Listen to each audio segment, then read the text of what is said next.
아멘. 할렐루야. 제가 오늘 말씀을 전가하는 조윤호 목사입니다. 일단은 말씀을 전가하기 전에 제가 이제 간첩인지 뭔지 확인은 해봐야 될 것 아니겠습니까? 그래서 제가 저의 신상명세를 잠깐 공개를 하겠습니다.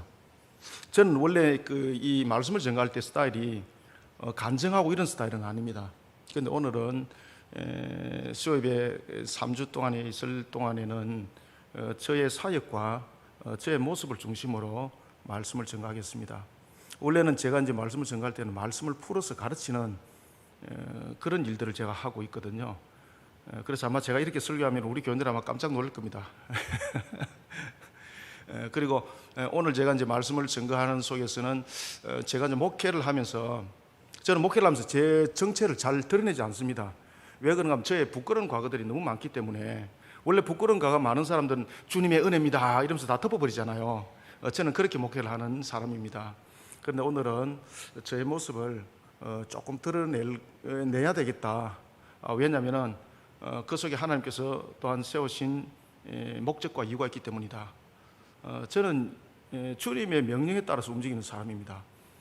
여러분들이 볼 때는 조금 이렇게 뺀돌뺀돌하게 보이고 조금 매콤하게 보이지만은 저의 속은 오직 주님께서 명하지 않으면 요동하지 않는 저는 그런 성격을 가지고 있습니다. 아무리 사람이 명해도 저는 움직이지 않습니다. 주님께서 명하에만이 움직입니다. 왜 그런가 하면은 제가 잠깐 설명을 잠깐 해드리고 말씀을 전가하겠습니다.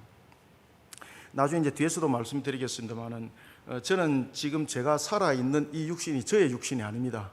하나님께서 저를 살리셔서 목회하게 만드셨고, 그리고 목회하는 과정 속에서도 저는 2번이나 천국을 갔다 왔습니다. 그래서 하나님께서 살려주셔가지고 있기 때문에 어떤 경우도 저는 사람 말에 순종하지 않고 주님께서 명한 말에 순종합니다. 제가 그 교회를 10년 전에 개척했습니다. 저희 교회 이름은 그리심교회입니다. 목사님도 이제 그리심교회에 대해서 잠깐 물으시더라고요. 왜 그리심교회인가? 왜냐하면 사람들마다 늘 그래 물어요. 왜 그런가 하면 어떤 사람은 그리심교회 이러니까 야 저거 이단이다. 이단교회다. 그리심 이러니까 그렇게 말하는 분도 있었습니다. 그래서 제가 교회 입구에다가 광고를 써놨습니다.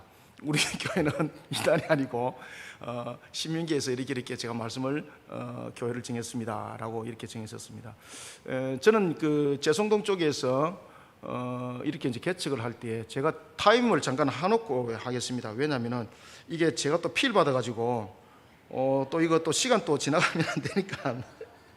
그래서 제가 목사님한테 물어봤습니다. 목사님 얼마까지 하면 되겠습니까? 그러니까 목사님 1시간 이렇게 하시면 됩니다 그러던데 제가 또 필 받으면 2시간 할 줄 모릅니다.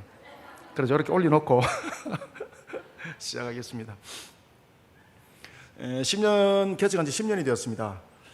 저는 이제 교회를 이제 개척하기까지는 여러 가지 그 이유도 있었겠습니다만은 교회를 개척하기 위해서 제가 이제 사역하던 교회를 사임을 했습니다. 사임을 하고 제가 제일 먼저 했던 일이 뭔가 하면 12월 24일 날 복음을 전하는 일이었습니다. 제가 이제 사역을 하면서 사임을 했던 가장 큰 이유가 뭔가 하면은 말씀을 전하고 마음껏 말씀을 가르치고 이런 사역을 하고 싶었던 것입니다. 그래서 제가 꿈꿨던 것이 뭔가 하면 바울처럼 사역하는 것이었습니다. 바울처럼. 그리고 이제 집에서 정말로 배낭을 제가 딱 메고 12월 24일 날 남포동에서 출발을 합니다. 한 11년 정도 전이었죠. 그날 아주 추웠습니다. 너무너무나도 추웠습니다. 그리고 그곳에서 제가 이제 자정까지 새벽까지 남포동에서 12월 24일 날 복음 전하고 그리고 제가 그 길 바닥에서 무릎 꿇고 기도하면서 제가 복음을 전하고 이러니까 처음에 사람들이 저 사람 정신병자가 싶어서 보다가 나중에는 보니까 아니거든요. 그러면서 제가 그곳에서 새벽까지 복음을 전하고 이제 배낭을 메고 원래 계획했던 대로 서해 쪽을 해서 쭉 원래 계획은 서해 쪽으로 해서 걸어서 대한민국을 일주하는 것이었습니다. 일주하면서 복음을 전하는 것이 저의 꿈이었습니다. 그래서 제가 부교육자 사임을 해버렸습니다. 제가. 그리고 진짜로 이제 배낭을 메고 뒤에 성경 넣고 이제 출발한 겁니다. 제가. 그런데 첫날 출발할 때에 사람의 뜻에 의해서 출발이 된 것이 아니라 하나님의 뜻에 의해서 출발해야 되는데 사람의 의지적 출발이 돼가지고 그 첫날에 바로 꺾여버렸습니다. 그날 너무너무나도 추웠습니다. 그래서 이제 사람의 생각과 그 판단 속에서 시작했던 그 출발이 얼마나 어리석었는지를 하나님께서 가르쳐 주시더라고요. 그래가지고 제가 출발도 하지 못하고 거기서 병이 들어가지고 집에서 한 달 누워 있었습니다. 꼼짝도 하지 못하고. 이제 그러면서 제가 이제 요양원도 이렇게 이제 사역하면서 섬기고, 그냥 제가 이제 목회자인 것을 숨겼었습니다. 그냥 가서 봉사하고. 그러다 보니까 그분들이 이랬길래 제가 이제 방방마다 다니면서 기도해드리고 이렇게 하다 보니까 제가 이제 목회자인 줄 이제 알았던 거죠. 그리고 이제 그곳에서 이제 잠깐 이제 봉사를 하고 있을 때에 그날 제가 새벽기도 제목이었습니다. 하나님께서 오늘 저에게 주시는 사역지가 있다면은 그곳에 저의 사역지인 줄 알고 제가 그곳에 가겠습니다. 제가 어떤 말도 하지 않고 가겠습니다. 그러나 시간이 있습니다. 주님의 뜻임을 명확하게 알기 위해서 기도도 그렇게 기도했던 것처럼 하나님께서 그 큰직의 역사를 나타낼 때에 명확한 시간을 지켜주시면 감사하겠습니다. 무지한 내가 뭘 알겠습니까? 미련하고 무지하기 때문에 주께서 시간을 잘 지켜주시고 그 안에 신호하시면은 제가 주님의 음성인 줄 알겠습니다. 시간은 오후 6시입니다. 이야, 대단하죠, 그죠? 제가 주님을 명하고 그럽니다. 그러니까 주님이 볼 때 얼마나 기가 막히겠습니까? 그러니까 오후 5시까지 응답하지 않는 거예요. 야, 뭐 이런 것들이 다 있어. 그날 새벽 기도에 그렇게 제가 기도를 해줬습니다. 왜 그렇게 기도했는지 모르겠습니다. 오늘 찬양 인도하시는 분이 찬양을 인도하실 때에 제가 그 목소리에 깜짝 놀랐었습니다. 그리고 기도할 때에 깜짝 놀랐었습니다. 저분이 나의 전공을 가지고 기도하시구나. 저는 이 조직신화를 전공했습니다. 석박사를 조직신화를 전공했고, 그리고 학교에서 이제 교리를 이렇게 가르치는 입장에 있습니다. 저분이 교리하구나. 저분이 내가 지금 학생들 가르치는 거 가지고 지금 기도하시구나. 그래서 제가 이제 기도하고 요양원에서 이렇게 이제 어르신애들 섬기고 그럴 때에 머리에 딱 스치는 것이 있었습니다. 새벽에 내가 기도했지. 그리고 제가 시계를 딱 봤습니다. 오후 5시 50분. 왜 제가 이것을 너무나도 명확하게 생각하는가 하면 그렇게 제가 캐스한 것입니다. 그리고 다시 휴대폰을 호주머니 넣고 어르신애들을 기도하고 있었습니다. 이제 집에 가서 이제 저도 이제 저녁을 먹어야 되니까 이제 어르신애들을 섬기고 기도해드리고. 참 저희 어머니 같았습니다. 저희 아버지 같았고. 저 영혼들을 하나님은 분명히 사랑하실 것이야. 저는 한때 과거에 이 노숙자 전도도 했었는데 노숙자 전도하다가 함께 독감 걸려가지고 죽다가 살은 경험도 있고, 원래 제가 이제 목회를 이렇게 이제 헐벗은 자, 가난한 자 이들과 함께하기 위한 것을 목표로 삼고 저는 그렇게 움직였었습니다. 그게 뜻대로 안 되더라고요. 그러면서 이제 요양원을 섬기기 시작했습니다. 아무 이유 없이 섬겼습니다. 기도를 하고 있는데 5시 50분에 시계를 보고 호주머니 넣었습니다. 그리고 기도를 하는데 자꾸만 어느 마음속에 오늘 6시에 전화가 올 거야. 그 느낌이 계속 오는 거예요. 그래서 제가 혹시나 싶어서 기도할 때 진동을 해놨습니다. 그 기도를 딱 하고 있는데 갑자기 전화가 오는 거예요. 기도하고 있는데 머리가 막 좁비다게 솟는 거예요. 이거 지금 6시 전이다. 그래서 제가 기도를 마치고 핸드폰을 딱 봤는데 핸드폰에 전화가 온 시간이 5시 59분이었습니다. 5시 59분에 저한테 전화가 왔습니다. 그 목사님은 지금 왜 그때에 그 시간에 전화했는지 본인은 모를 겁니다. 성령님께서 그 손을 누르게 하신 거예요. 그래서 제가 계속해서 이거 6시 지나고 받아야 된다. 왜 그런가 하면 이거 반드시 이 사역에 대한 문제다. 그래서 이거 받으면 안 된다. 근데 계속해서 그 마음속에서 너가 왜 판단하느냐, 너가 왜 판단하느냐, 이 음성이 함께 들리는 거예요. 너가 그렇게 기도해놔놓고 너가 왜 그렇게 판단하느냐. 그러는데 제가 6시 되기 전에 핸드폰을 받았습니다. 5시 59분이었습니다. 아니나 다를까 그 목사님께서 하시는 말씀이 우리 교회에 부목사로 오지 않으려거들랑 정 그렇게 개척하고 싶거들랑 재성동에 교회가 하나 문을 닫는 곳이 있는데 그곳에 가서 개척을 한번 해보라고. 그래서 제가 목사님 제가 아직 밥을 안 먹어서 그랬는데 집에 가서 밥을 먹고 한번 생각을 해보겠습니다. 핑계 대가지고 안 하려고. 그런데 그 목사님이 아니라고, 지금 당장 오라고. 그래서 제가 버스를 타고 가면서 이거 하나님이 너무나도 정확하게 시간까지 지켜서 가지고 이 메시지를 줄 때는 분명히 뭔가 있을 것이다. 그리고 기대를 가지고 갔습니다. 기대를 가지고 갔는데 탁 가는 그 순간, 그 건물을 쳐다보는 그 순간 제가 이렇게 말했습니다. 주여, 이럴 수가 있나이까. 지하는 음주 가무가 함께하고 있는 노래방이었고, 타락한 노래방. 1층은 식당이었고, 2층이 교회였고, 3층은 이 노무자들이 일하면서 쓰는 사무실이었고, 뭐 이런 곳이었습니다. 야, 제가 딱 올라가는데, 계단을 올라가는데 찌릿네 이런 것들이 막 등장을 하는 거예요. 그래서 제가 올라가면서 그래 주여, 맞습니다. 오늘은 제가 새벽 기도했던 내용이기 때문에 일단은 올라가겠습니다. 그러나 결정은 주께서 결정을 하시되 형편과 환경을 보시고 잘 좀 결정 지어 주시기 바랍니다. 그리고 세 분의 목사님이 저를 설득을 시키는 거예요. 이곳에서 하라고. 그래서 제가 볼 때는 그곳에서 하면 안 됩니다. 제가 그곳에 평생 처음 와봤는데, 제가 해운대 지역에서 사역을 하다가 다시는 해운대 쪽에 오지 않을 것이라고 제가 등을 돌려갔는데 다시 해운대로 돌아왔습니다. 얼마나 기가 찹니까? 저는 제 성공을 알지 못합니다. 아무도 없었습니다. 계속해서 머릿속에 충돌이 생기는 거예요. 갈등이 생기는 거예요. 제가 판단하기 시작했습니다. 버티기 시작했습니다. 그때 주님의 음성이 정확하게 들리는 거예요. 네가 오늘 새벽에 뭐라고 기도했느냐? 내가 너를 쓰겠다고 말하면 너는 가고자 했지 않느냐? 너가 만약에 판단한다면 너의 가치를 판단했을 때 너는 아무것도 가치가 없다. 내가 너를 버릴 수도 있다. 딱 이 말씀을 하시다. 와, 그 말씀에 제가 저한테 계속 설득하던 목사님들한테 제가 그랬습니다. 목사님들 잠깐만 계시고요. 지금 우리 노회 원로 노회장 되신 분들입니다. 잠깐만요. 목사님, 저는 저를 설득하는 것보다도 도를 향해서 설득하는 것이 더 빠릅니다. 잠깐만 제가 생각할 시간을 좀 주십시오. 저를 설득할 것보다는 차라리 도를 대놓고 설득하는 것이 더 빨리 설득되어집니다. 저를 움직이려 하지 마시고 도를 움직이려 하면 돌은 움직이겠지만 저는 움직이지 않습니다. 그래서 제가 이런 말씀드렸습니다. 저를 설득시키지 마시고 저는 주님의 명령에 따르겠습니다. 이곳에서 개척하겠습니다. 그리고 시작한 것이 거리심 교회였습니다. 너무나도 힘들었습니다. 개척 멤버 아무도 없었고 우리 가족 4명이서 개척을 시작했습니다. 그래서 제가 하나님께 기도했습니다. 하나님, 이 버스를 타고 가는 순간 만약에 전세금이 입금이 되지 않는다면 제가 이것은 하나님의 뜻이 아니고 사람의 또한 오판이라는 판단이 될 수 있으니 기도원의 기도를 들으셨던 하나님께서 명확하게 이것까지 들으시면 제가 명확하게 그 말씀에 순종하겠습니다. 이 완전 기도원에도 하나님을 시험했던 그 기도 똑같았습니다. 그런데 여러분, 버스를 타고 가는데 누가 그 상황을 알고 전세금을 입금할 것입니까? 누가 그 상황을 알고, 지금 현재 일어나고 있는 상황 아무도 모르고 있는데. 그런데 제가 버스를 타고 가면서 푸념스럽게 문자를 한 통 보낸 적이 있습니다. 집사님, 제가 잘못하면 개척하게 되었어요. 그 문자를 딱 하나를 보냈습니다.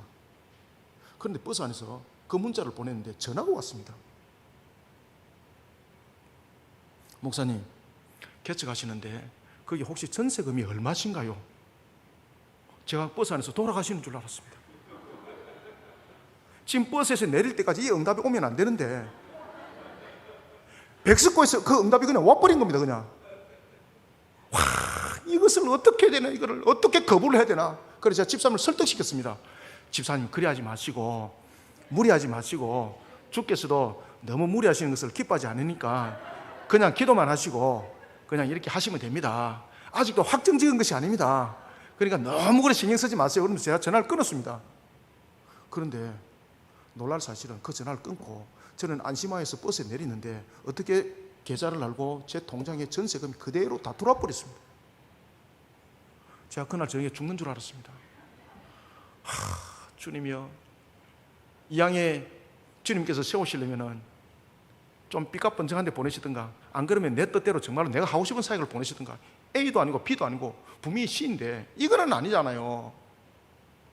그러면서 제가 투덜대고 있을 때에 교회 이제 이름을 어떻게 지어야 되지 않습니까? 그래서 오늘 목사님 물어보신 거예요. 야, 그러면 이 교회 이름을 어떻게 지어야 될 것인가? 그러면서 제가 생각했던 것이 바로 뭔가 하면은 버스를 기다리면서 그때 5월 달입니다. 6월 11일 날 제가 개척했습니다. 5월 달에 버스를 기다리면서 바람이 세차게 부는 거예요. 부산 진역 앞에서. 그때 머릿속에 갑자기 와닿는 것이 뭔가 하면은 거리심과 에발이 생각이 나는 거예요. 그래, 맞다. 주님께서 나를 살렸는데 내가 판단할 수 있고 내가 어떻게 결정할 수 있는가? 그래서 나는 내가 먼저 주님의 말씀에 순복하는 목회를 하자. 그래서 교회 이름을 그리심으로 지은 것입니다. 하나님의 말씀대로 순종하면 네가 복을 받을 것이고 그 말씀에 순종하지 않으면 저주에 임할 것이다. 그 말씀으로 제가 교회 이름을 지었습니다. 이것이 우리 그리심 교회입니다. 그리고 그러한 사항들은 제가 3주에 거쳐서 제가 함께 말씀을 전거를 하겠습니다. 그리고 또한 운하교회가 우리 교회와 인연이 있습니다. 여러분들 어떤 인연이 있는가 모르시죠? 지금 여러분들이 앉고 계시는 이 장의자가 언제 교환했는가 아십니까? 임직식 할 때 이 장의자가 교환이 됐던 것입니다. 그때 이 자리에 있던 장의자를 저희 교회가 40개를 가져갔습니다.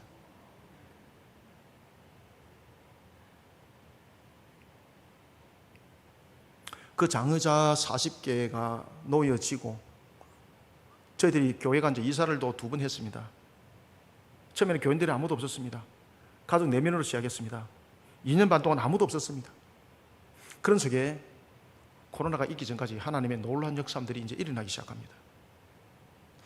이 내용들을 안에 내용의 증거를 하면서 말씀을 전하도록 하겠습니다. 지금 현재 우리 교회는 미자립에서 이제 조직 교회가 되어 있습니다. 장로가 2분 계시고 권사가 3분 계십니다. 이 장로님들이 어떤 사람들인가 하면은 술, 담배가 만연한 사람들이고 그리고 교회는 전혀 가본 적이 없는 그런 분들이었습니다. 그분들을 제가 개척하면서 10년 동안 가르쳤습니다. 처음에 가르치니까 교회 계단에 성경은 분명히 2개가 있는데 사람이 없는 겁니다. 이상하다, 이 사람들이 어디 갔을까? 나중에 보니까 계단에 성경 놔놓고 골목에 숨어가지고 담배 꾸지고 그리고 난 뒤에 교회에 올라오고 점심때 되면은 어디든지 사라져가지고 또 골목에 가서 담배 한 대 태우고 오고 그리고 심지어 어떤 경우였는가 하면 제가 식사를 하면 제가 기도를 하잖아요. 그러면은 팍떡 소주를 갖다가 한 컵을 부어가지고 마치 물인 것처럼 넣어놓고 그래서 제가 기도하면서 다 보고 있는데도 그런 분들이었습니다. 그런 분들이 장로가 되었습니다. 오늘 우리는 느헤미야서를 통해서 이러한 역사들이 어떻게 일어난지를 보겠습니다. 그리고 3번에 거쳐서 우리가 말씀을 보겠는데 먼저 오늘 느헤미야서를 여러분 보시면요, 느헤미야는 여러분 어떤 사람이었습니까? 우리가 일반적으로 볼 때는 정말로 기도하는 사람, 하나님께서 세우신 사람이지 않습니까? 이런 느헤미야는 포로 상태 속에서 태어나는 것입니다. 오늘 우리가 본문에 보면은 특히 느헤미야는 이스라엘의 멸망과 매우 깊은 관계를 가지고 있죠.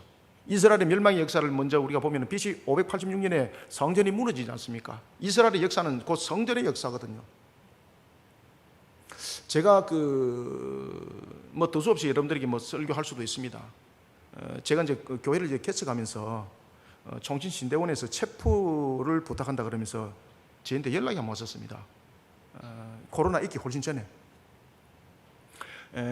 총신신대원에는 보통 이제 체포를 하면은 한 1000명의 학생들이 앉아가 있습니다. 신대원에서 저한테 전화가 왔습니다. 직접 목사님 예배를 좀 인도해 줄 수 있느냐고. 대체로 이제 총신신대원의 설교는 어떤 분이 하시는가 하면 주로 유명하신 분들, 그 다음에 헌금 많이 하시는 분들, 이런 분들이 가서 설교를 하거든요. 저 같은 사람은 부르지 않습니다. 그런데 경건 훈련원에서 저를 직접 불렀습니다. 왜 그런가 하면 그 교수님들 가운데서 저를 기억하고 계시고 있는 분들이 계셨거든요. 제가 신학교 때 어떻게 공부했는지, 그 다음에 제가 목회를 어떻게 하고 있는지를 그분들이 아시는 교수님들이 몇 분 계셨어요. 그래서 그분들이 조인호 목사를 한번 세워보자. 그리고 제가 이제 총신대원에 올라가서 제가 설교를 하면서 이런 말을 했습니다. 제가 이 강대산에 제가 3번 섭니다. 첫 번째는 학교에 입학해서 제가 공부를 하면서 학생들 대표로 학생 대표로서 기도했고, 2번째는 졸업하면서 교단에서 주는 상을 이 자리에서 제가 받았고, 3번째는 제가 여러분들에게 지금 설교하기 위해서 이 자리에 섰습니다. 그러면서 제가 크로노스와 카이로스를 가지고 제가 설교를 한 적이 있었습니다. 그때도 설교를 할 때 참 마음이 정말로 감동이 왔었습니다. 원래 설교가 준비했던 그 제목을 가지고 제가 설교한 것이 아니라 다른 것을 가지고 제가 설교를 한 것이었습니다. 뭐 오늘도 마찬가지입니다. 하나님께서 인도하시면은 인도하는 대로 제가 말씀을 전하고자 합니다. 원래 제 스타일은 첫 자부터 끝자까지 원고를 다 써놔놓고 제가 설교를 하는 사람입니다. 제가 조직신학을 전공했거든요. 대체로 조직신학을 전공한 사람들은 틀을 벗어나지 않습니다. 그런데 오늘은 성령께서 인도하시는 대로 제가 말씀을 전가할 것입니다.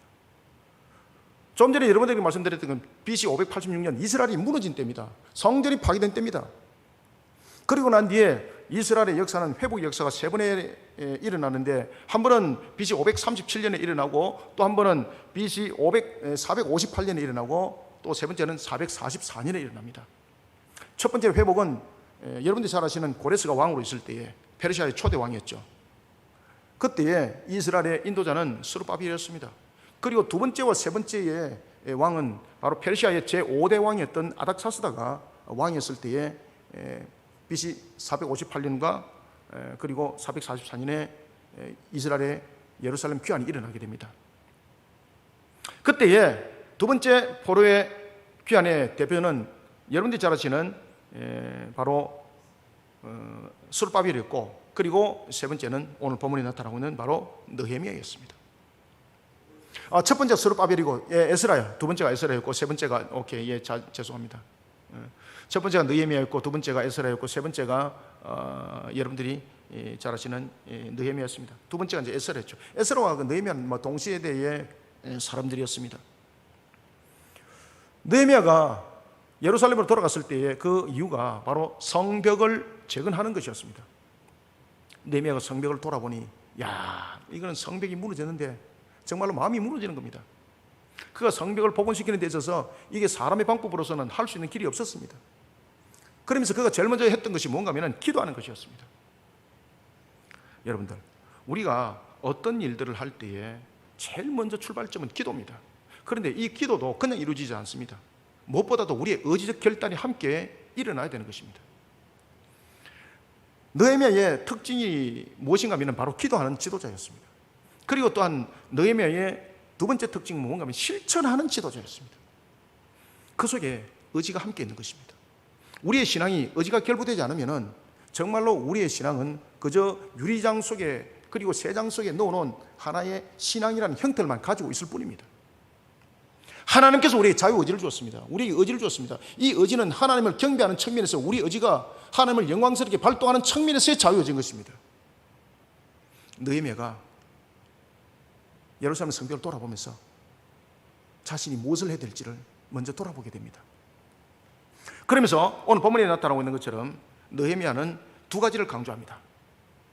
그리고 또한 느헤미야는 이스라엘로 하여금, 이스라엘 백성들로 하여금 제일 먼저 기도하게 만들고, 자신이 기도할 뿐만 아니라 두 번째는 실천하게 만듭니다. 기도하고 실천하면서 시작했던 이 성벽 재건 사업에 방해자가 등장하기 시작했습니다. 그것은 바로 그 당시에 이 사마리아 지역을 다스렸던 도비아와 산발랏이 강력하게 그 성벽을 재건하는 것을 방해하기 시작합니다.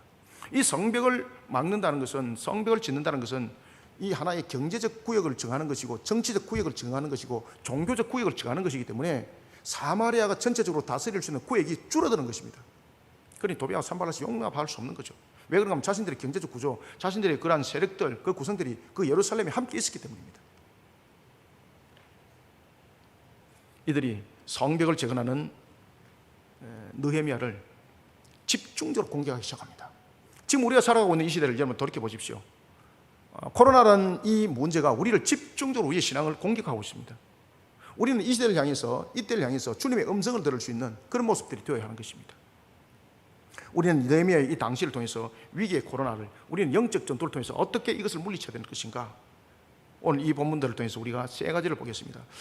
첫 번째는 무엇보다 중요한 것은 제가 앞에도 말씀드렸던 것처럼 우리의 신앙과 우리의 환경들, 그리고 또한 우리의 삶들 속에서 제일 중요한 것은 의지적 결단이 매우 중요합니다. 우리가 삶을 살아가면서도 의지적 결단이 있어야 되는 것, 그 다음에 신앙에서도 의지의 결단이 있어야 되는 것, 환경들을 통해서도 의지적 결단이 있어야 되는 것입니다. 도비아와 산발랏이 예루살렘을 공격하려고 소문을 퍼뜨리기 시작합니다. 이것을 10번이나 소문을 퍼뜨리기 시작합니다. 이스라엘 백성들이 막 초긴장 상태에 들어가는 겁니다. 이것을 어떻게 해야 될지 감당할 수 없는 겁니다. 우리는 이 상황을 통해서 우리는 어떻게 다시 일어나야 되는가? 느헤미야는 어떻게 이스라엘을 다시 이렇게 세웠는가? 그리고 성벽을 재건하는 측면에서 어떤 역사 속에서 일들을 했는가라는 것을 오늘 먼저 돌아보도록 하겠습니다. 그래서 저와 여러분들이 오늘 본문들을 돌아보면서 우리가 다시 일어서는 교회, 제가 목회를 하면서 제가 개척을 했던 것도 제가 영적으로 다시 일어서는 길들이 그 속에서 일어났고요. 그리고 그 속에서 제2의 제 인생의 막이 열려지기 시작합니다. 저는 여러분들이 보실 때에 뭐 어떻는가 모르겠습니다만은 저는 제가 여러분들과 커뮤니케이션을 이루는 측면에서 제가 말씀을 드리겠습니다. 저는 전과자입니다, 여러분들. 아시겠습니까? 저는 교도소를 2번을 갔다 왔습니다. 야, 저 목사님 저기 무슨 나쁜 짓을 해가지고 저기 교도소에 2번이나 갔다 왔을까? 저는 시국 사건과 연결되어서 제가 시국 사건과 연결돼서 교도소를 2번 갔다 옵니다.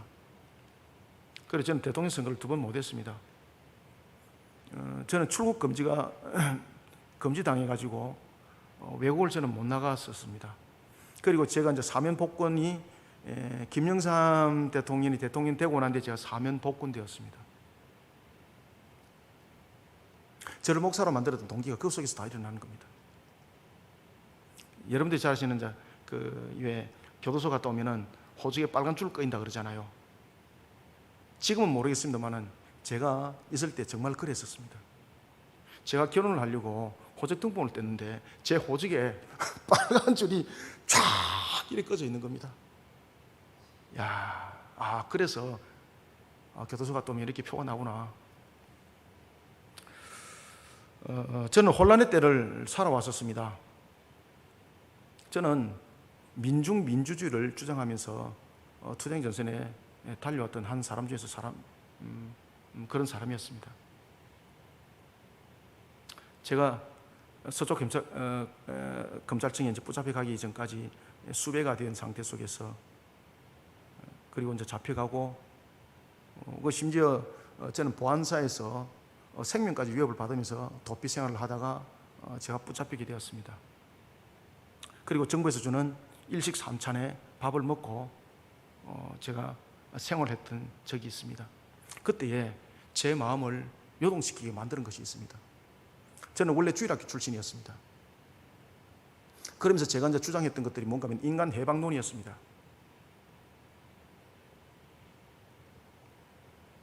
하나님께서 저를 무너뜨리기 시작했습니다. 저의 사상을 무너뜨리고 저의 지식을 무너뜨리고 저는 28년을 학교에 다녔습니다. 우리 영국 목사님은 33년을 다니셨다 그러더라고요. 제가 학교를 28년을 다녔습니다. 학교 가방만 들고 28년 다녔습니다. 학교를.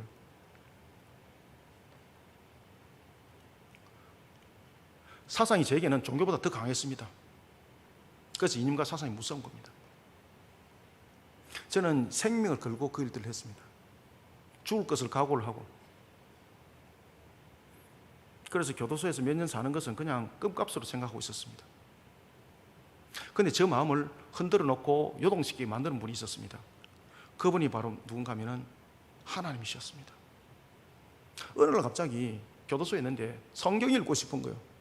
그래서 제가 교도관에게 나에게 성경을 좀 하나 넣어달라고. 그래서 성경을 읽는데 지금까지 제가 느끼지 못했던 그런 사실들이 저를 움직이기 시작했습니다. 그래서 제가 말씀을 사역을 하는 겁니다. 제가 어릴 때부터 제가 다시 돌아올 수 있었고 제가 목사가 될 수 있었던 가장 큰 기존 하나의 기초가 뭔가 하면 하나님의 말씀이었습니다. 이게 말씀이 나의 의지와 함께 이루어지니까요, 나를 요동치게 만드는데 하나님의 뜻을 세우는 일에 생명을 바치게 만들더라고요. 그러면서 제가 걸어왔던 일들을 제가 적기 시작하고 포기를 하기 시작합니다. 그리고 제가 이제 출감을 했습니다. 집은 부산인데 제가 이제 경기도에서 출감을 했습니다. 주 활동 무대가 제가 서울이니까 거기서도 공부도 했고. 그런데 제가 이제 출감을 하고 난 뒤에 저는 결혼을 안 했습니다. 저는 원래 결혼을 하지 않으려고 그랬었습니다.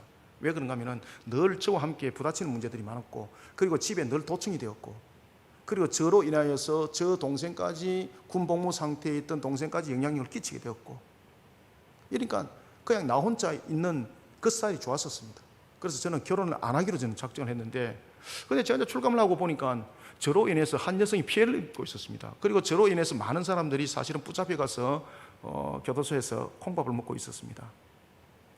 제가 지금 감정을 제가 삭히기 위해서 제가 이렇게 간단하게 말씀드리는 거예요. 제 속에서는 지금 막 가슴이 울고 있어요. 여러분들 아시겠습니까? 그 당시에 그 상황들이 막 가슴이 울고 있어요. 제가 한 여성이 있었는데 제가 그 여성을 정신 개조를 시켰거든요. 제가 출감을 했는데도 여전히 그 일들을 하고 있었습니다. 그러면서 그 여성이 수배 상태에 놓이게 되었습니다. 제가 책임이 있더라고요. 그러면서 제가, 그래, 저 여자는 배반하지 아니하고 의리가 있고 함께 살 수 있는 가치가 있다. 그래, 내가 책임지자. 그러면서 수배 상태에 있었고, 그리고 수배 상태에 있으면서 결국은 서울의 성문박교회에서 활동을 하다가 수배 상태 속에서 잡혀 들어갔었습니다. 제 때문에 이제 잡혀 들어간 거죠. 그 재판이 붙었습니다. 제가 너무 충격이 많았었습니다. 중간에 제가 내용들이 길기 때문에 다 생략시키고, 그래서 제가 이 여인을 위해서 제가 할 수 있는 것이 무엇인가, 속기 놓도록 해줘야 되겠다. 그러면 제가 서초 검찰청에 다시 찾아갔습니다. 나를 취재를 했고 나에게 구형을 했고 그리고 나에게 판결을 했던 판사들을 제가 찾아갔습니다. 그리고 제가 이렇게 말했습니다. 그분들은 저를 너무 잘 아니까 내가 부탁을 한 가지 하겠다. 내가 결혼을 하려고 하는 여성이 있는데 그분의 재판을, 변호사를 나를 통해서 변론을 하게 만들어달라고. 나를 통해서 변론하게 만들어달라고. 그리고 제가 변호사 사무실에 가서 판례 법전과 그리고 법전을 빌렸습니다. 그리고 그곳에서 제 손으로 직접 제가 변론서를 다 썼습니다. 제가 판례서까지 다 써가지고. 그리고 그 판결문을 내릴 때에 판사가 저를 세워서 재판을 했습니다. 그리고 제가 이렇게 말했습니다. 이 재판을 공개가 아니라 비공개 재판으로 좀 해주시기 바랍니다. 왜 그러냐면 공개 재판을 하게 되면 그 당시에 동지라고 얘기했던 사람들이 또 지금 여러분들이 잘 알고 있는 지금 386 세대 바로 그들이 제 동지들입니다.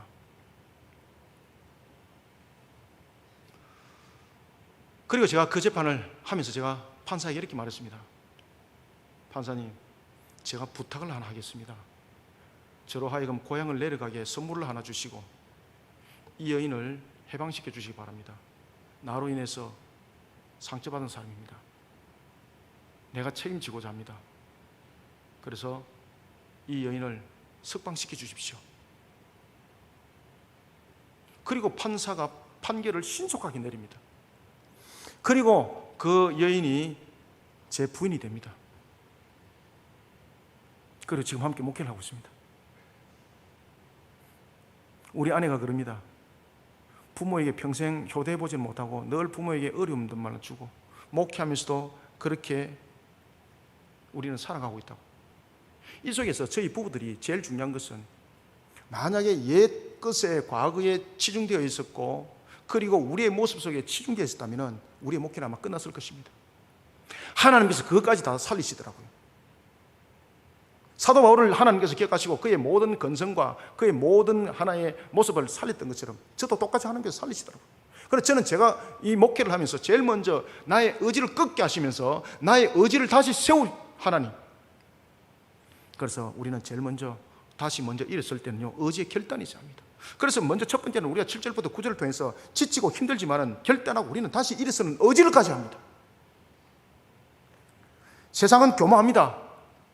무너질 세상의 풍조, 위기의 코로나 너무나도 힘듭니다. 저와 여러분들의 환경들과 여러분들의 모습 가지고 못 이겨나갑니다. 분명히 의지적 결단이 있어야 됩니다. 그런데 이 의지적 결단이 신앙 속에서 결부가 되면 하나님이 일으키십니다. 그래서 오늘 9절에도 보면 이렇게 말합니다. 느헤미야가 우리가 우리 하나님께 기도하며 그리고 파수꾼을 세웁니다. 그리고 그 파수꾼이 주야로 방비하도록 합니다. 이때에 느헤미야는 자신의 의지적 결단이 분명히 있을 때 그가 기도하면서 모든 것을 이뤘다는 것입니다. 저와 여러분들이 어떤 일들을 할 때 이 시국을 우리가 헤쳐나가고 이 시국을 우리가 코로나라 말하고 있지만 이 위기를 이겨나갈 수 있는 것은 우리의 의지 결단이 매우 중요하다는 것입니다. 의지가 꺾이버리면 모든 것이 다 꺾이버립니다. 출발이 일어나지 않습니다. 신앙이 먼저인가 의지가 먼저인가라고 신학적으로 논쟁할 수는 있습니다. 그런데 여러분 보십시오. 의지가 없이 신앙이 올라갑니까? 아닙니다. 하나님은요, 우리에게 인격체를 줄 때에 우리에게 의지를 우리에게 불어넣었다는 사실을 아시길 바랍니다. 이때 우리의 의지가 오늘 느헤미야처럼 기도하는 신앙 속의 의지가 먼저 결단 속에 만들어져야 되는 것입니다. 위기의 코로나라고 여러분 자초하면 끝나는 겁니다. 성벽을 재건할 때도 보십시오. 도비아와 산발랏이 집중적으로 공격을 합니다. 느헤미야가 얼마나 긴장되어 있습니까? 이스라엘 백성들이 얼마나 떨었습니까? 10번이나 와서 그렇게 말하잖아요. 도대체 두려워서 못하겠다고 말입니다. 이 성벽 샀다가 다 죽겠다고 말입니다. 내뿐만 아니라 우리 가족까지 전부 다 죽어버리겠다고. 제가 저희 아내로 맞이할 때 제 의지가 결단을 했습니다. 저는 그 의지가 결단할 때 제 아내가 저는 예수 믿는 사람인 줄 몰랐습니다. 놀랄 사실은 우리 집 사람도 제가 예수 믿는 사람인 줄 몰랐습니다. 저를 바라보면은 무섭다 그랬었습니다. 정말로 그랬었습니다. 지금은 온화한 얼굴인데 원래 제 얼굴이 온화한 얼굴이 아니고 투쟁으로서 똘똘 뭉친 얼굴이기 때문에 아주 샤프하고 날카롭고, 지금은 뭐 나이가 좀 들어가지고 말도 우둔하게 하고 그러는데 과거에는 제가 누구든 간에 토론해서 진 적이 없었습니다. 아주 논리적이고, 제 전공이 그렇거든요. 아주 논리적이고 아주 합리적이고, 그래서 제가 인간 해방론을 제가 가지고 제가 달려왔던 사람입니다. 제가 한때는요 카스트로를 굉장히 좋아했었습니다. 저는 막스 레닌에 대해서 완전히 그냥 다 외울 정도였습니다. 옛날에는 자본론을 읽게 되면은 하나의 시국 사건에서 국가본법에 다 처촉이 되는 문제였습니다. 저는 그것을 다 통달하고 다 배웠고 저는 그것을 공부했던 사람입니다. 직접. 그런 사상 속에 제가 있던 사람인데 제 의지가 무엇을 하겠습니까? 그러나 이 의지조차도 하나님께서 신앙 속에서 함께 만들어갈 때 주님의 뜻을 세우는 일에 쓰임 받더라는 것입니다. 저희 아내도 마찬가지고 저도 마찬가지였습니다. 둘 다 예수 믿는 사람인 줄 몰랐습니다. 그러다가 나중에 결혼해가지고 제가 이 말을 해야 되나 말해야 되나 이러면서 우리 집사람 보고 교회 한번 안 가볼래? 그러니까 우리 집사람이 갑시다 그러더라고. 그래서 속으로 야 감동감화 되는 거예요. 야 이거 뭐 사건이 되네. 야 하나님께서 역사를 하셨네. 근데 나중에 물어보니까 우리 집사람은 이미 고등학교 때의 개척 멤버였어요. 이미 교회 개척 멤버였어요. 그러니까 하나님이 저를 그렇게 만들어갔던 것이죠. 저를 목회자를 만들기 위해서. 저는 결혼을 하고 난 뒤에 저는 목회를 했습니다. 그래서 저는 신학을 좀 늦게 했었습니다. 그때도 신학을 할 때도 저의 의지적 결단이 신앙과 함께 일어나기까지 하나님께서 만드시는데 그 과정들이 어마어마한 과정들이 일어납니다. 하나님께서 저희 어머니를 사용을 합니다. 저희 어머니가 갑자기 췌장암에 걸리게 되고, 그리고 제가 그날부터 새벽 제단을 쌓기 시작합니다. 그때 하나님께서 저를 붙들어서 어떻게 만들 것인가라는 것을 다 보여주시더라고요. 다 보여주시더라고요. 우리가 세상 속에 살아가는 염려, 근심, 그리고 나의 계획, 그보다 더 중요한 것은 우리가 주님의 나라를 위해서 주님의 뜻을 세우는 일에 우리의 의지적 결단이 세워지게 되면요, 그 다음 이유는 하나님께서 모든 것을 만들어 가시더라고요. 우리는 어떤 사람들을 보면은 신앙과 삶과 그리고 종교 행위를 삼박자로 구별하면서 살아가야지 사람이 좀 능동적이고 그리고 여러 부분에서 좀 편한 부분들이 있다라고 말하지만은 저는 그렇게 말하지 않습니다. 모든 것이 하나로 초점이 맞춰져야 된다. 우리의 의지도 우리의 삶도 우리의 개성적 부분이 아니다. 그 모든 부분들이 신앙 안에서 하나를 만들어가는 것에서 초점을 맞추라는 것이 하나님의 뜻이다. 우리는 무엇보다도 중요한 것은 우리는 하나님께서 만드셨다는 것을 기억하셔야 된다. 우리가 인간이라는 것을 통해서 이야기를 할 때도 우리가 인류학이라는 측면에서 anthropology라는 단어를 쓰는 것보다는 우리는 created in God's image다. 하나님께서 창조하신 하나님의 이미지다. 우리는 그렇기 때문에 우리의 형상에 대한 모습도 우리의 의적 모습도 우리의 삶의 모습도 신앙 안에서 한 개념을 가지고 나갈 때 하나님 역사가 일어난다. 우리 부부가 처음에는 예수를 서로 간에 안 믿는 줄 알고 있었는데 나중에 보니까 서로 예수를 다 믿고 있었고, 그리고 난 뒤에 하나님께서 만들어 가시는데 두 사람을 다 사용을 하시더라고요. 저희들이 개척할 때 제일 먼저 포기했던 것이 있습니다. 저희 집사람 보고 직장을 포기하라 그랬습니다. 그리고 저는 저희 아이들을 제가 가외를 했습니다. 학원에 갈 돈도 없고 제가 가외를 했습니다. 제가 가외를 했으니까 얼마나 무섭게 했겠습니까? 제가 가외 선생님이었습니다. 그리고 우리 집사람과 함께 전도하면서 교회 속에서 그 안에서 제가 먹고 자고 했습니다. 2년 반 동안 그 예배당 안에서. 예배당 안에 아무것도 없었습니다. 그냥 성경과 책만 있었습니다. 저는 3가지만 했습니다. 기도와 그리고 공부, 말씀 연구와 그리고 전도였습니다. 이 3가지만 했습니다. 오늘 우리가 본문 속에도 나타나고 있는 것처럼 느헤미야를 여러분 보시면은 느헤미야가 이렇게 말하고 있습니다. 7절부터 9절에 보면은 우리가 9절 보십시오. 우리가 우리 하나님께 기도하며 그들로 말미암아 파수꾼을 두어 주야로 방비하는데 아멘. 제가 사역을 할 때에 또한 제가 개척을 할 때에 우리 집 사람과 함께 그 직장을 포기하도록 만들었을 때에 제일 먼저 시작했던 것이 나의 의지 속에, 나의 결단의 의지 속에 하나님의 기도가 없으면은 이것은 나의 행위가 된다. 저를 총신에 경건회에서 저를 불렀을 때도 교수님들이 저를 기억했던 것이 딱 2가지였답니다. 첫 번째는 참 공부 못하게 생겼는데 조금 잘하더라. 저는 3년 동안 첫 번째 자리에 앉았습니다. 뒤를 전혀 돌아본 적이 없었습니다. 늘 모든 과목에 맨 앞자리에 앉았습니다. 그리고 저는 만약에 8과목이 패스 과목이라면 저는 9과목 내지 10과목을 공부를 했습니다. 1과목 내지 2과목은 학점이 없습니다. 그냥 학점 오바로 그냥 공부를 했습니다. 저는. 왜? 하나님이 저를 부르셨기 때문에. 제 목표와 제 계획이 있는데 그 의지 속에 기도를 했을 때 하나님께서 인도하심이 있었거든요. 이게 혹시나 여러분들에게 신비주의로 들릴지 모르겠는데, 그래서 저는 총신에 다닐 때에 늘 기도하는 사람이었습니다. 한날은 제 혼자서 소래교에서 기도를 하고 있는데 놀랄 사실은 하나님께서 여러분들 시험 문제까지 가르쳐 줬습니다. 뭐 그런 일이 있습니까? 라고 말하는데 하나님께서 정말로 그런 일이 있었습니다. 제가 기도를 하고 책을 딱 펼치는데 이 문제 속에서 다 나타날 거야. 그런데 그 문제 속에서 전부 다 나오는 겁니다. 그래서 제가 학교에서 이제 전액 장학금을 제가 받기 시작했습니다. 그러니까 교수님들이 이제 기억을 했던 거예요. 저 친구, 기도하는 사람, 기도한 자리 늘 있었거든요. 제가 혼자서 늘 기도하고. 저는 딱 2가지만 했습니다. 도서관, 그 다음에 기도. 저는 공도 차려 다니지는 않았습니다. 저는 밥 먹을 때도 책 들고 밥 먹었습니다. 그 다음에 열심히 하는 사람. 그래서 경건회 때 저를 불렀던 겁니다. 제가 목회를 할 때도 마찬가지였습니다. 저의 의지적 결단이 만약에 기도가 없었다면 저의 의지적 결단은 저의 능력 속에 제가 과거에 잘했던 그런 하나의 투쟁적 전선 속에서 나타냈던 그런 하나의 모습들, 그 외에는 나타나지 않습니다. 하나님의 역사는 없는 거죠. 그러나 나의 모습 속에 나의 의지가 하나님의 역사로 나타났던 가장 근원적인 모습들이 뭔가 하면 바로 기도함이었습니다. 기도함이. 그래서 오늘 본문에도 보면은 9절에 우리가 우리 하나님께 못하며 기도하며. 우리가 여러분들 무너진 코로나, 우리는 위기 앞에 다쳤어야 됩니다. 이 위기 앞에 다쳤을 때에 우리의 의지가 분명히 함께 역동적으로 움직여야 되는 것입니다.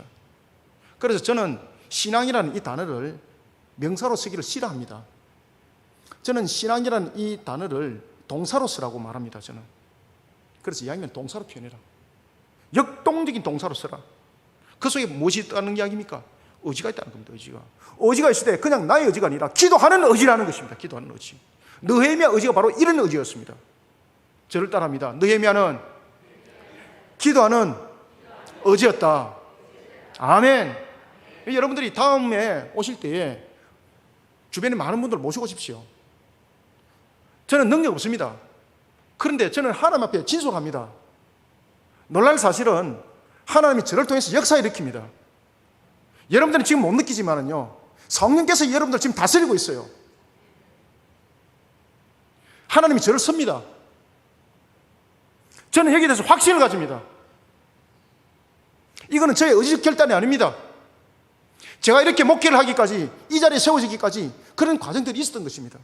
저는 죽음의 전선에 천국의 입구를 직접 2번이나 갔다 왔던 사람입니다. 여러분, 창세기 3장 1절부터 6절 보십시오. 하나님 앞에 기도하는 마음이 없으니까 인간이 제일 먼저 무엇합니까? 죄를 범하는 거예요. 죄를 범하는 거. 저와 여러분들이 얼굴을 볼 때 빤지리합니다. 그런데 저와 여러분들이 돌았으면요, 하는 것이라고는 죄 짓는 것밖에 안 해요. 그래서 여러분들요, 교회로 사람들을 모시고 오시길 바랍니다. 수협에도 주변에 모시고 오시길 바랍니다. 그것도 의지적 결단인 거예요. 그 의지적 결단이 기도하면서 역사를 일으킨다는 것입니다. 이 코로나도 마찬가지입니다. 여러분들의 형편과 환경도 마찬가지입니다. 분명히 나의 의지적 결단이 무너져버리면 끝인 거예요. 그런데 이 의지적 결단이 오늘 본문에 나타나는 은혜 맺처럼 기도하면으로 시작해야 되는 것입니다. 제가 교회를 개척할 때도 제가 여러분들에게 말씀드렸던 것처럼 정말 저는 말씀을 가르치는 것으로 모든 것을 생명을 걸었던 그런 사람이었습니다. 저는 목회를 하기 전에 어떤 사람이었는가 하면 저를 보고 사람들이 이렇게 말했습니다. 저 사람은 찌르면 예수밖에 안 논다고. 저 사람은 예수 때문에 미친 사람이라고. 제가 그런 소리 들었었습니다. 심지어 제가 목회를 하기 전에 저희 아내가 저를 보고 뭐라고 말했는가 하면 미쳐도 좀 인간이 좀 미쳐라고. 좀 우리도 좀 밥 먹고 살자고. 제가 과거에 승용차가 있었는데 그 승용차 뒤에 트렁크에는 항상 전도용품이 있었습니다. 항상 전도용품이 있었습니다. 어디를 가든지 제가 전도했었습니다. 그리고 전철을 탈 때도 제가 한쪽에는 영어 성경, 한쪽에는 한글 성경을 넣어놓고 눈에 보이면 외국인들이 보면 영어 성경 꺼내놓고 전도하고 제가 그랬었습니다. 전철을 타면 전철 안에서 늘 손에 성경을 들고 읽었었습니다. 내 의지가 기도하면서 주님의 모습으로 바뀌었던 것입니다. 정부를 보고 투쟁하고 달려갔던 그 모습이 아니라 이제는 불신자를 향해서 영적 전투를 치르는 측면에서 하나님께서 군사로 서시더라는 것입니다.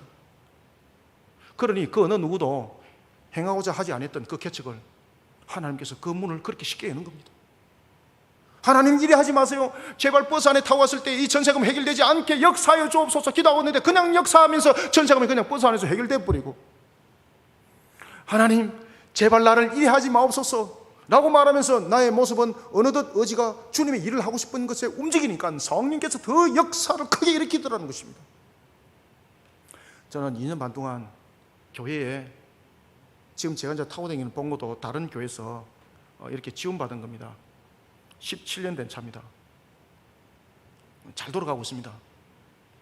처음에는 차도 없었습니다. 제가 2년 반 동안 걸어 다녔습니다. 수인의 교회에서 노예가 일어나면은 버스비가 없어서 걸어 다녔습니다. 가면서 전도하고 오면서 전도하고 저는 그렇게 했었습니다. 그런데 저는 낭망하지 않았습니다. 실망하지 않았습니다. 보통 그 정도 2년 반 하면 자빠지고 끝나버립니다. 그런데 저는 실망하지 않았습니다. 낭망하지 않았습니다. 왜 그렇습니까? 저희 목회가 사람을 채우는 목회가 아니거든요. 주님께서 주신 그 명예에 따라서 순종하는 것이 목회였거든요. 그래서 저는요, 교회 교인이 아무도 없을 때도 길에서 성경 가르쳤습니다. 길거리에서 성경 가르쳤습니다. 그냥 길거리에 앉아서 성경 가르쳤습니다. 내가 가는 곳이 꼭 교회다. 개념 바꾸자. 그 속에 내 의지가 함께 하더라고요. 기도하니까 그 의지가 용기가 생기더라고요. 그러면서 제 목회가 어느덧 지역을 조사하게 되었고 그 속에 노인정을 전도하기 시작했습니다. 매주마다 방문을 했습니다. 교회 오라고 전도한 것이 아니라 정말로 저희 어머니가 생각났어요. 저희 어머니가 내가 목사가 됐다면 제일 좋아하실 것인데, 제가 과거에 투쟁전선에 있을 때 제가 저희 어머니에게 이렇게 말했습니다. 어머니라고도 하지 않았죠. 엄마 이랬습니다. 엄마, 내가 목사 되면 좋을 것 같아요. 그러니까 저희 어머니가 얼마나 좋아하는지. 제가 이틀 동안 고민하다가 하나님 죄송한데 저를 목회자 되지 말게 하시고 저를 편입하지 않게 하여 주시고 지금 하는 거나 열심히 잘해가지고 나중에 사업체 세워서 선교사들 지원하는 사람이 되겠습니다. 그것이 제2의 목회고 그것이 많은 목회자들을 양육할 수 있는 것이니 주여 그렇게 우리 타협합시다. 이렇게 제가 엎었던 적이 있었습니다. 그런데 주님은요, 계획하신 것은 틀림없이 이루어 가셔요. 왜 그런가 하면은 나의 이 의지적 발단을 사용하고 싶었던 것이죠. 일반적 목회자 같으면 벌써 포기를 했을 것인데 포기를 하지 않는 거죠. 그러면서 지역을 통해서 제가 전도를 하면서 어르신들을 섬기는데 얼마나 기쁜지. 2년 본다운 교회에 아무도 오지 않는데, 심지어 여러분들 이런 수요 예배 때에 저희 사모가 제가 설교를 하는데 혼자 앉아 있는데 제가 얼마나 열배를 토하면서 설교를 하겠습니까? 말씀을 막 풀으면서 막 연구를 했던 것들 막 가르치니까 우리 사모님이 가만히 있다 얼굴이 막 어두워지기 시작하는 거예요. 야, 내가 오늘 본문을 잘못 정했는가 보다. 근데 그게 아니고 손을 살짝 들면서 뭐라고 말하는 거야? 목사님, 배가 아픈데요. 화장실 좀 가면 안 됩니까? 한참 피를 받아가지고 열심히 말씀을 전하고 있는데 아무도 없는데 못 하겠습니까 내가? 그때 전도를 할 때에 저희들이 과자봉다리가 큰 게 있었습니다. 저희들은 교회에서 전부 다 제작을 합니다. 경비를 다 아끼고. 그래서 저희 교회는요, 저희들이 직접 책도 만듭니다. 제가 다음에 이제 그것도 이제 말씀드립니다. 사고를 치는 교회입니다. 사고, 여러분들이 말하는 그런 사고 아닙니다. 이 사고 속에 무엇이 있는가 하면 문화 콘텐츠가 있습니다. 그래서 제가 그것을 사고라고 이름을 지은 겁니다. 4가지 사역이 있습니다. 4가지 사역. 그것을 사고라고 말하는 겁니다. 저희 교회에서는 전부 다 그런 것들을 다 만듭니다. 직접 저희들은 출판도 합니다. 교재도 만들고 다 저희들 손으로 다 합니다. 밖에서 우리가 사고 들어오는 건 없습니다. 모든 것을 저희들 손으로 다 만듭니다. 저희들 전도지 우리 손으로 다 만듭니다. 여러분들을 나오는 전도지보다 더 좋습니다. 그래서 제가 저희 아내 보고, 그럼 내가 맨바닥을 보고 설교할 수는 없지 않냐고. 저기 있는 그때 이 큰 뻥튀기 과자가 12봉다리가 있었습니다. 이것을 여기에 12봉다리 씌워놓고 가라고. 그러면 내가 그들을 제자로 여기고 그들 향해서 내가 선포를 하게 되면 돌도 움직이는 역사가 일어날 거니까 이제 돌아오면 이 12봉다리 사람으로 변해질 것이다. 갔다 오시라고. 그래서 저희 사모님이 12봉다리 씌워놓고 제가 과자봉다리 쳐다보면 열심히 복음을 전했습니다. 열심히. 그래서 저희 사모가 보고 기가 찬 거예요. 그래서 우리 사모님 그걸 동영상을 찍어놨더라고. 제가 막 12과자봉다리를 보고 막 열심히 얼마나 설교를 열심히 했는데, 그런데 과자봉다리가 사람으로 안 변하더라고. 그런데 그 다음 주에 역사가 이제 일어납니다. 하나님께서 누가복음에 기도 제목대로 한 사람을 보내주는데 제보고 이렇게 말씀하시는 거예요. 새벽에 기도해. 가난한 자, 헐벗은 자, 병든 자를 너는 데리고 말씀을 가르치라. 제가 기도할 때.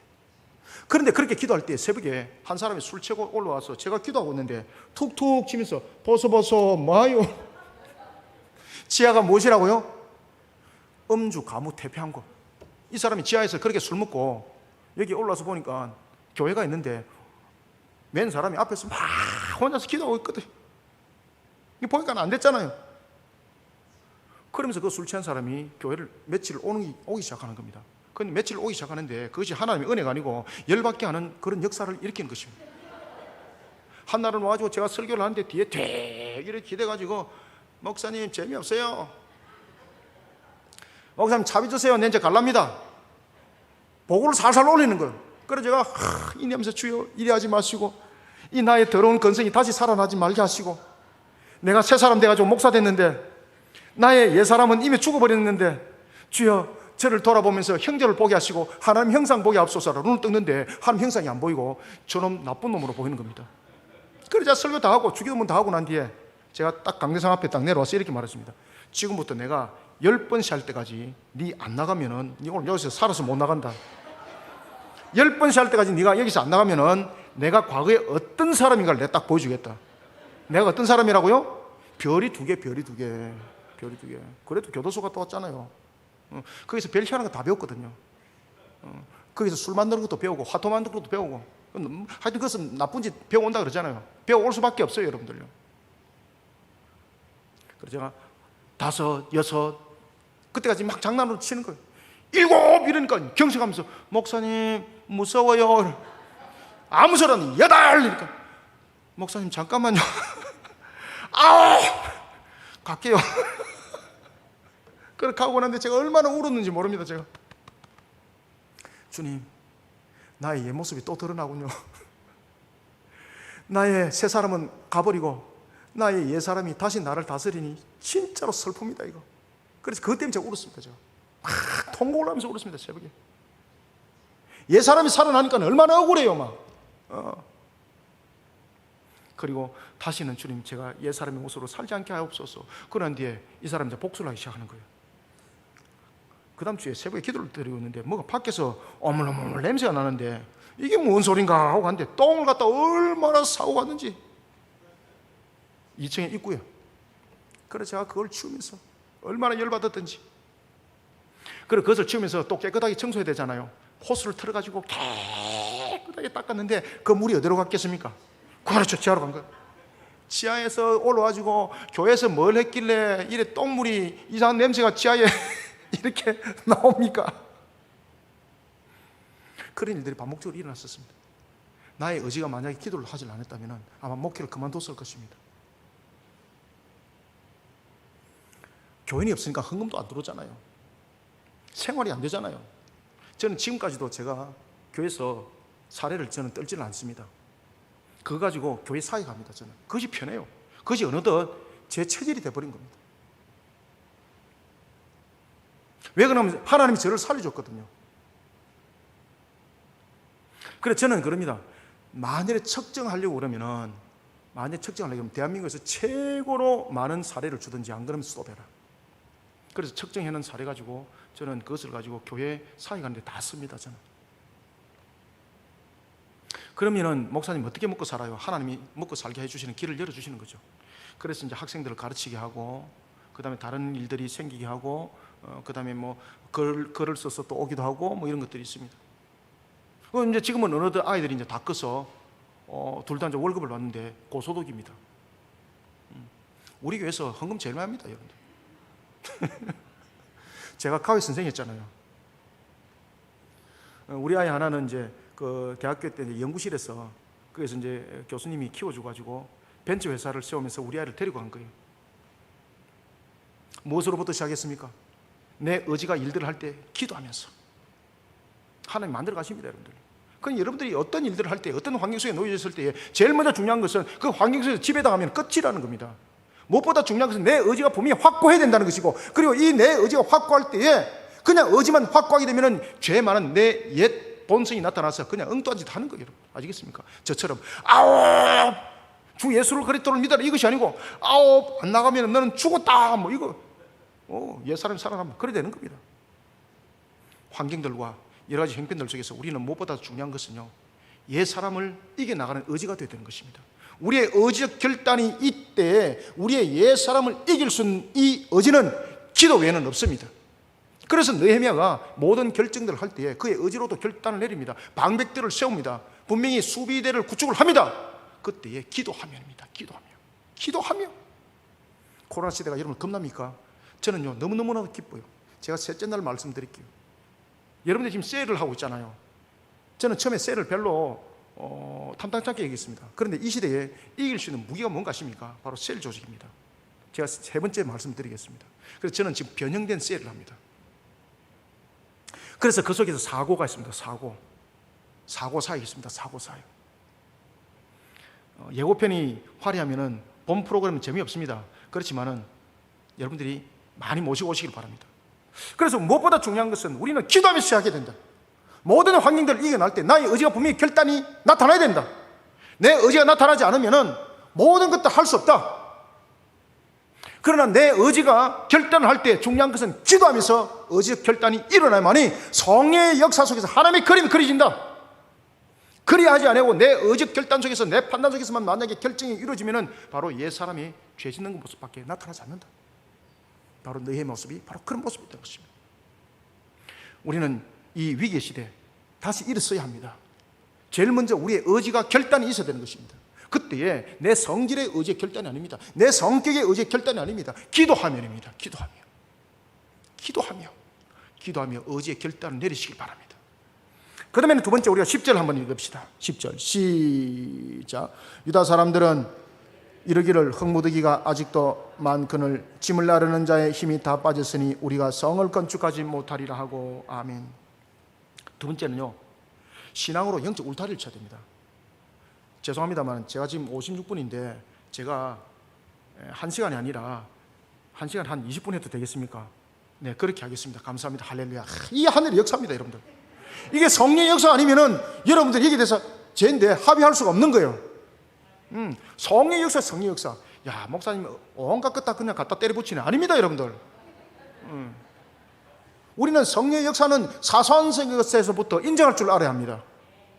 하나님의 다스림과 절대 주권은 사소한 것에서부터 우리는 볼 줄 알아야 합니다. 판단해버리고 결정해버리고 분별해버리면 안 되는 것입니다. 그래서 두 번째는 신앙의 울타리를 취합니다.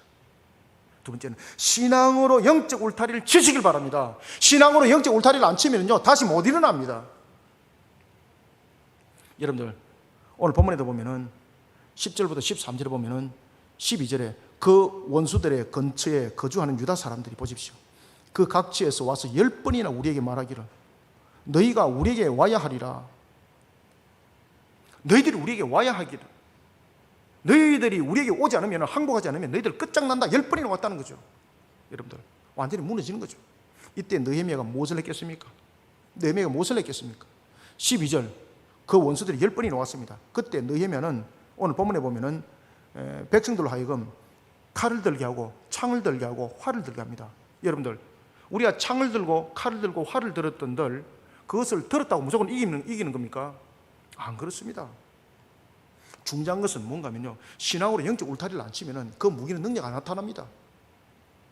저와 여러분들이 배우고 있는 여러 가지 환경들이 있습니다. 여러 가지 셀 조직 속에서 여러분들도 한 배우는 것들이 있습니다. 신앙의 울타리를 안 치면요 그것은 지식으로서 오히려 나에게 짐이 되는 겁니다. 무엇보다 우리에게 중요한 것은 영적으로 신앙의 울타리를 취하는 것입니다. 신앙으로 영적 울타리를 치지 못하면 절대 그것은 능력으로 나타나지 않습니다. 그래서 제일 먼저 의지적 결단이 있어야 되는데 기도를 시작해야 되는 것이고 두 번째는 신앙으로 울타리를 쳐야 되는 거예요. BC 701년이었습니다. 히스기야를 보십시오. 아수르가 침공했을 때에 히스기야는 어떻게 합니까? 사네림이 이스라엘을 갖다가 무너뜨리고 이제 남은 하나의 예루살렘 성 눈앞에 놓인 하나의 조그만 종이 불과했습니다. 그때 히스기야의 결정은 무엇이었습니까? 열왕기하 18장 36절에 보면은 그는 백성들에게 무엇을 감당하도록 합니까? 랍색의 말에 절대 매도당하지 마라. 그러면서 신앙의 울타리를 치라. 오직 하나님만 바라봐라. 하나님만 바라봐라. 그러면서 히스기야가 어디를 갔습니까? 주님 앞으로 간 거예요. 주님 앞으로. 여러분들 위기가 있습니까? 우리의 의지 결단을 내리면서 기도하면서 나갈 때에 또 하나 중요한 것은 신앙으로 영적 울타리를 치셔야 됩니다. 영적 전투 무섭습니다. 여러분들요. 영적인 것 반드시 인정하시길 바랍니다. 여러분들 마귀와 귀신은 존재합니다. 존재합니다. 이 영적 전투를 우리의 능력으로 이길 수 없습니다. 우리의 의적 결단으로서 이길 수 없습니다. 신앙의 울타리를 쳐야 되는 것입니다. 제가 우리 이영국 목사님은 33년 학교 다니셨는데 제가 속으로 웃었습니다. 야, 참 그렇게 참 다니고 결국은 한 것이 목회입니까? 그런데 여러분 이게 최고입니다. 저하고 굉장히 이제 친한 교수님이 한 분 계시거든요. 그분이 우리 영국 목사님처럼 한 33년 공부를 하셨습니다. 그분이 이제 이영부 목사님의 이제 학교 후배가 될 수 있겠네요. 그분은 서울대학교 공학을 전공했습니다. 자기 부인은 법대 출신입니다. 지금 부산지방법원의 부장 판사로 계십니다. 저하고 굉장히 친하거든요. 이분이 서울대학교에서 학사, 석사, 박사를 다 합니다. 그리고 이분이 다시 어디를 가는가 하면 신학교를 갑니다. 그래서 신학교에서 공부를 다시 합니다. 저는 이제 학사학위가 2개인데, 석사학위가 2개인데, 그분은 석사학위가 저보다 더 많습니다. 3개입니다. 그리고 박사학위가 2개입니다. 그리고 난 뒤에 공부를 하고 나서 다시 또 미국을 가는 겁니다. 그분은 12개 국어를 합니다. 김남준 목사님 라틴어 배울 때에 개인 교습을 해주었습니다. 그 정도로 뛰어납니다. 그분이 33년을 공부를 했던 그런 분이에요. 그분도 자기가 목사 된 것을 제일로 자랑스럽게 생각해요. 그분이 어떤 분인가 하면요, 학교 다닐 때, 고등학교 다닐 때 1등급 했습니다. 근데 그냥 1등급이 아니라 전국에서 학력평가고사를 치잖아요. 몇 등 했을 것 같아요? 전국에서 10등 했습니다. 10등. 전국에서 10등 했는데 목사 됐습니다. 얼마나 감사해요. 얼마나 감사해요. 신앙의 울타리가 안 되면 용납이 안 되는 거예요. 부모들 볼 때 어떻습니까? 전국에서 10등 했는데 목사 된다 그러면은 용납하겠습니까? 네가 집안을 말아먹으려고 그러느냐, 뭐 이런 말부터 안 나오겠습니까? 그런데요, 목사 되는 것이 꿈이었던 거죠. 학교 다닐 때부터. 그래서 고등학교 다닐 때도 찬양을 할 때에 곡은 똑같고 가사만 바꿔가지고 1장부터 끝장까지 막 불렀다 그러더라고. 교회에서 막 예배 다녔어. 왜 그럼? 너무 가난해가지고. 그럼 폐기를까지 알았거든. 너무 가난해가지고 교회 안에서만 살아야 되는 거야. 그런데 신앙 안에서 울타리를 치니까 하나님께서 그분을 만들어 가시는 거예요. 그 정부에서 10등 했습니다. 10등.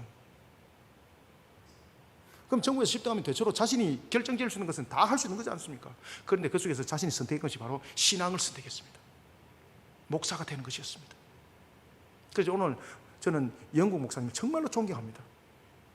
큰 일에 웃으시고, 야, 저렇게 33년이나 공부를 했는데 저렇게 목사가 됐다는 것이 얼마나 자랑스럽습니까? 저도 28년간 공부하면서 가방 끈들고 다니면서 목사가 된 겁니다.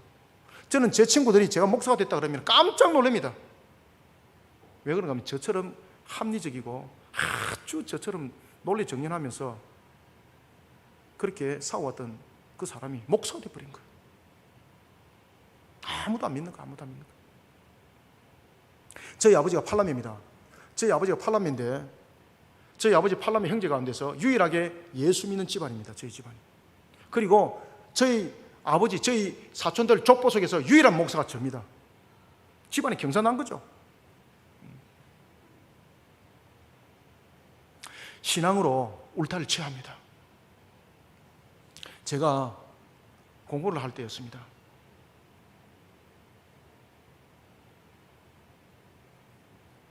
제가 서울에서 공부를 하고 이렇게 내려오는데 그때 이제 THM 석사 THM 과정을 공부할 때입니다. 제가 이제 THM 과정 이제 총신에서 이제 조직신학을 전공했었는데 저는 이제 석박사 과정을 재수하지 않고 그 기간 안에 논문을 다 쓴 유일한 사람입니다. 제가. 그래서 역사 속에서 제가 좀 유별난 사람입니다. 한 학기도 재수 안 하고 제가 그 학기에 제가 논문 완전하게 다 끝낸 사람입니다. 제가 유일하게. 내려오다가 사고가 터진 겁니다. 제가 기차 안에서. 기차를 타고 내려오는데 제가 호흡이 멈춰져 버린 겁니다. 왜냐하면 제가 심장에 문제가 있었거든요. 저는 목회를 하면서 8번의 시술과 수술을 했습니다. 지금도 제가 여러분들 쓰가 있는데 그냥 서 있지 않습니다. 제가 이 다리에 두 다리에 압박을 한 상태에서 저는 쓰가 있습니다. 작년에도 근육 파열이 생겨가지고 4시간 반을 제가 수술을 했습니다. 저는 지혈이 되지 않습니다. 그래서 저는 사고 나면은 바로 즉사입니다. 저는 기차 안에서 심장이 멈춰버린 겁니다. 그때 KTX 타고 내려올 때였습니다. 그때에 제 옆에 한 사람이 앉아 있었습니다. 이분이 계속해서 저를 건드는 거예요.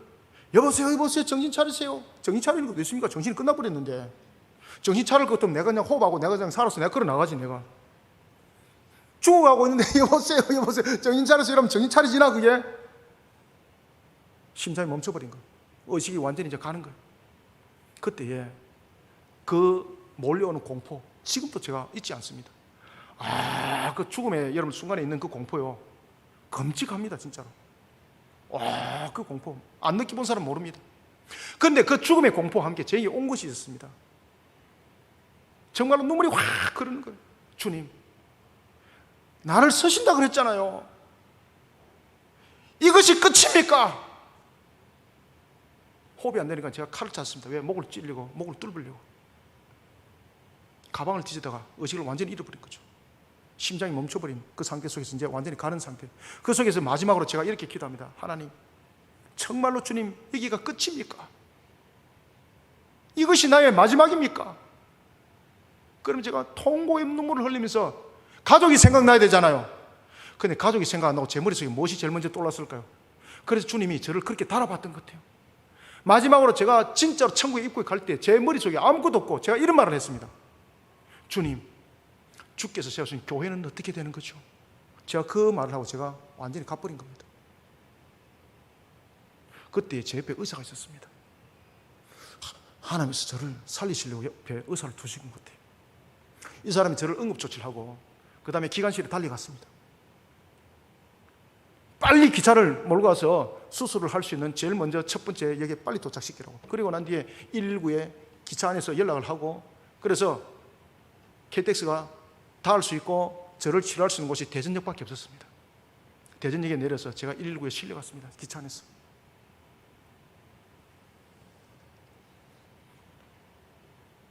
완전히 그냥 급한 상태에서 들어온 거죠. 끝난 상태에서. 그리고 제가 충남대병원에 갔습니다. 그 응급실에서 저를 집도하던 교수가 제가 의식이 돌아오고 난 뒤에 뭐라고 말하는가 하면, 선생님, 죄송한데 제가 할 수 없습니다. 손대면 죽는다는 거죠. 못하겠다는 거죠. 그래서 제가 그랬습니다. 저를 심장을 멈추지 않게 응급조치해 주시고 저를 고심병원으로 보내주십시오. 하나님이 저를 치료합니다. 서울로 보내지 마시고 나를 고심병원으로 보내주십시오. 다른 데 보내지 마시고, 거기 가면 내 주치의가 있습니다. 내가 목사인 줄 아는 사람이 있습니다. 그분께 보내주세요. 그리고 심장이 멈추지 않게 응급조치하고 제가 고신대 응급으로 실려왔습니다. 그 교수님이 수업을 했습니다. 그때는 진료가 아니었습니다. 수업을 하다가 제가 응급실로 돌아버린 거죠.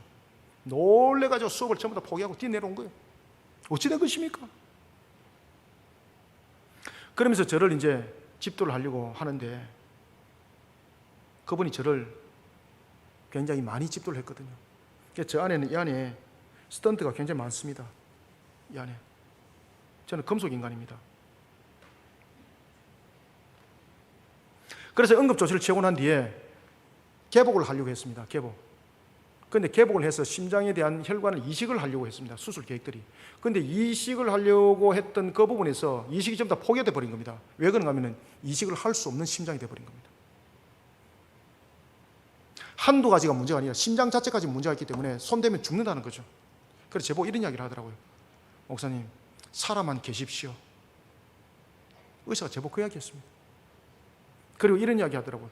오늘 제가 모험을 하겠습니다. 여러분들, 의사가 수술하면서 모험한다는 것은 당신 죽을 수 있습니다 이 뜻이거든요. 그래서 제가 그랬습니다. 교수님, 마음껏 하십시오. 내가 목사지 않습니까? 기도하겠습니다. 신앙으로 울타리를 치시길 바랍니다. 신앙의 영적 울타리를 치시면은요, 신앙의 결단이 일어나면은요, 하나님의 역사 그 속에서 함께 일어납니다. 제가 기차 안에서 호흡이 넘어가고 완전히 끝장났을 때였습니다. 그때 제 머릿속에 왔던 것은 바로 신앙으로서의 교회가 모였던 것입니다. 하나님이 그것을 다뤄봤던 겁니다. 야, 이놈 진짜구나. 이놈 살려야 되겠다. 그럼 저를 고신대 보냈던 겁니다. 그러면서 고신대 속에서 이제 세미나가, 그러고 난 뒤에 저를 응급조치해 넣고 난 뒤에 한 몇 개월 있다가 세미나가 일어납니다. 어떤 세미나가 일어나면 심장학회 세미나가 고신대에서 있습니다. 제가 마루타가 되는 겁니다. 여러분들, 제가 여기서 여기까지 학회 등록되어 있습니다. 제가 여기서 여기까지 학회 2번 등록되어 있습니다. 2번. 세계적인 자료에 보면은 심장 조직 구조 해갖고 제가 나와 있습니다. 제가 마루타입니다. 한국 교수와 그 다음에 일본 교수가 이제 영어로서 생중계를 하는 겁니다. 세계에, 전 세계에. 그럼 저러가 이제 마루타가 되는 겁니다. 왜 그런가 하면 저에 관한 그런 복잡한 심장 구조, 그 다음에 엉켜버린 혈관들 처음 봤다는 거죠. 저는 좌심을 아예 손을 대지 못했었습니다. 너무 어렵기 때문에. 그래서 저희 좌심을 일본 교수가 손대고 우심을 한국 교수가 집도를 했습니다. 저 한 사람을 두고 모든 사람이 동시에 저를 집도를 했던 겁니다. 소변줄 딱 꽂고. 그런데 마취는 안 시키죠. 왜 그런가 하면 저는 마취 속에서 깨어날 수 없는 상태가 될 수 있으니까. 그럼 저는 끝나는 것이니까. 그럼 이 집도하는 걸 제가 다 느끼는 거예요. 제가 심장이 막 들어가는 것들, 막 그 다음에 막 강력한 그 약이 막 머릿속에 막 압력을 주고 이런 거 제가 다 견디는 거예요. 제가. 그런데 한국 교수가 집도하다가 포기를 버립니다. 자신은 못하겠다 그러더라고. 그거 내가 다 듣고 있잖아요. 내가 기도하고 있는데 왜 포기를 하냐 말이에요. 제가 계속 기도하고 있었습니다. 그런데 일본에서 온 와세다 대학 교수, 제가 잊어버리도 않습니다. 그 사람 제 이름은 모르겠는데 대학은 분명합니다. 와세다 대학에서 온 분인데 이분이 뭐라고 말하는가 하면 내가 일본에서 가지고 온 장비가 있단 말이야. 이 한 번도 써보지 못한 장비가 있는데 이 사람한테 써보면 어떻겠느냐고. 그래서 저희 집 사람이 밖에서 있는가 동의를 얻는 거죠. 왜? 이제 죽을 수 있으니까. 좋다 하자. 그러면서 일본에서 온 교수님들이 팀들이 저를 집도하기 시작하는 거예요. 좌심을 뚫고 들어오기 시작하는 거예요. 놀랄 일들이 벌어진 겁니다. 그냥 이루어진 것이 아니죠. 제가 신앙으로 결단하고 기도하고 달려가니까요, 하나님께서 그 문을 확 열어버린 거예요. 복귀가 되고 연결이 된 겁니다. 저는 심장 쪽에 연결되어 있는 혈관이 3개가 있는데 저는 1개만 가지고 살고 있습니다. 그래도 누구보다도 제가 열심히 움직입니다. 제가 만약에 신앙의 결단으로 울타리를 치지 않는다면 저는 이미 죽은 시체와 같은 사람입니다. 하나님이 저를 살렸던 거예요. 그리고 이거 일본의 와세다 대학 교수와 그것을 연결시키고 난 뒤에 수술실이면 온갖 환호가 일어나는 겁니다. 막 박수치고 막 환호가 일어나는 겁니다. 성공했다고 박수치고 환호가 일어나고. 사랑하는 성도 여러분, 신앙으로 영적 울타리를 치면요 하나님의 역사가 일어납니다. 저와 여러분들이 살아나가고 있는 이 부분에 대해서 정말 우리는 다시 일어나야 합니다. 우리는 의적 결단 속에서 분명히 신앙이 함께 가야 됩니다. 그럼에도 불구하고 함께 가야 될 것은 뭔가 하면 신앙의 울타리를 반드시 치시길 바랍니다. 그 신앙의 울타리를 치실 때는 살아계신 하나님이 우리 속에 믿음으로 확신으로 와야 합니다. 그래서 제가 아까 말씀드렸지 않습니까? 한 시간 한 20분 할 거라고. 그러니까 여러분들 동의했잖아요. 이 그냥 일어나는 것 아닙니다. 성령께서 여러분들의 마음을 움직여서 동의하게 만드신 거예요. 우리는 이러한 사소한 것조차도 그 속에서 하나님의 역사함을 볼 수 있는 신앙의 울타리를 우리는 치는 자들이 되어야 된다는 것입니다. 느헤미야가 백성들을 그렇게 이끌어갔던 겁니다. 아무리 여러분 칼을 들고 창을 들고 활을 들고 있어 보십시오. 신앙의 울타리가 없으면 칼 들고 있어도 떨리고 활도 떨려서 쏘을 수 없습니다. 그냥 폼만 있는 거예요. 그냥 신앙의 울타리를 쳐야 합니다. 제가 신앙의 울타리를 치니까요 하나님이 살려주시는데 그냥 살려주는 것이 아니라 많은 사람들에게 어떻게 살아 움직이는지를 산 증거물로 보여주는 거예요. 산 증거물로. 오늘도 우리 속에 일어나고 있는 일들 신앙으로 여러분 울타리를 치시길 바랍니다. 넘어지지 마시길 바랍니다. 하나님은 살아 계십니다. 하나님은 절대 주권자십니다. 우리의 화복을 주관하시는데 어떤 거는 주관하고 어떤 거는 주관하지 않고 그게 아닙니다. 모든 것을 주관하십니다. 사소한 것조차도 주관하십니다. 여기에 대한 신앙의 울타리를 확실히 치시길 바랍니다. 이런 신앙의 울타리를 치지 못하니까 영적 전투를 못 치르는 거예요. 이런 신앙의 울타리가 없으니까 전투적 측면에서 하나님을 향해서 나가는 그런 모습들이 안 만들어지는 거예요. 그러니까 맨날 앉아가지고 계산하고 앉아있는 거예요. 제가 만약에 미자립교회에서 계산하고 앉아있다면 저는 이미 목회 안 했습니다. 저는 계산하는 사람이 아니라 계산 안 하는 사람입니다. 왜? 하나님이 살아계신데 하나님이 살아계신데 시간 분까지 정확합니다. 하나님은요.